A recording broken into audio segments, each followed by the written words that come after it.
가려고 하였습니다. 이것은 잘못된 일이 아닙니다. 우리가 어느 곳에서든 복음을 전하기를 하나님은 원하시기 때문입니다. 바울의 생각과 그의 계획을 잘못되었다고 말할 수는 없다는 것을 먼저 생각해 볼 필요가 있습니다. 바울의 생각은 지극히 정상적인 것입니다. 그러나 성령님이 이것을 막으셨습니다. 그러므로 바울이 생각한 것은 다른 지역에 가서 복음을 전하면 되지 않겠는가 생각하고 그들이 부르기아와 갈라디아 땅을 거쳐 무시아 앞에 이르러 비두니아로 가려고 애를 썼습니다. 그러나 예수의 영이 허락하지 않았습니다. 복음을 전하는 것은 우리의 사명이요, 이를 위해서 힘쓰고 애쓰는 것은 당연합니다. 그러나 하나님은 그것도 허락하지 않으시고 마케도냐 지역을 복음화하시기를 원하셨습니다. 이 일을 위해서 하나님은 먼저 환상을 통해서 하나님의 뜻을 드러내셨습니다. 그것은 마케도냐 사람 하나가 서서 마케도냐로 건너와서 우리를 도우라 하는 그런 환상의 내용입니다. 하나님은 다른 지역을 복음화하는 것도 좋으나 마케도냐 지역에 가서 복음을 전하기를 원하셨습니다.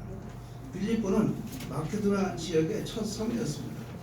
동쪽 아시아가 아닌 정반대 서쪽 유럽으로 복음을 전하라고 하신 것입니다. 바울의 생각과는 달리 하나님은 아시아가 아닌 비두니아가 아닌 마케도냐 지역에 가서 복음을 전하라는 것입니다.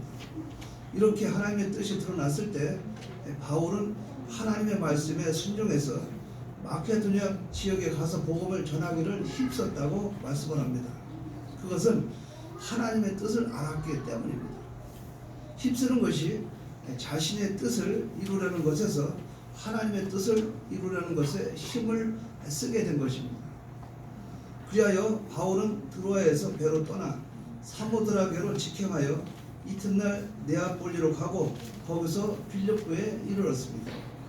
빌립보는 마케도냐 지방의 첫 성이요 로마의 식민지였습니다. 그곳에서 바울은 수일을 유하다가 안식일에 기도할 곳을 찾아갔습니다. 그들이 문밖 강가에 갔을 때 거기에 앉아서 모인 여자들의 무리들을 보았습니다. 아마도 예배를 드리기 위해서 있었던 것 같습니다. 바울은 그들에게 이 복음을 전하였습니다. 그런데 그 중에 두아디라시에 있는 자색 옷감 장사로서 하나님을 섬기는 루디아라는 여인에게 바울의 복음을 듣게 하셨습니다. 하나님은 루디아의 마음을 열어 바울이 전하는 복음을 듣게 하셨고 바울이 전한 복음을 믿고 따르게 하셨습니다. 그래서 그 여인의 집에 들어가 그의 가족에게 세례를 주었습니다. 그들이 예수를 믿게 된 것입니다. 그들은 바울에게 강권하여 자신들이 예수 믿는 사람으로 여기거든 자신의 집에 머물라고 하였습니다. 이리하여 교회가 탄생하게 된 것입니다. 빌립보 교회가 탄생이 된 것입니다. 그러면 본문을 통해서 교회가 세워지는 과정을 우리는 발견하게 됩니다. 이 본문을 통해서 교회가 세워지는 과정은 과연 어떤 것인가?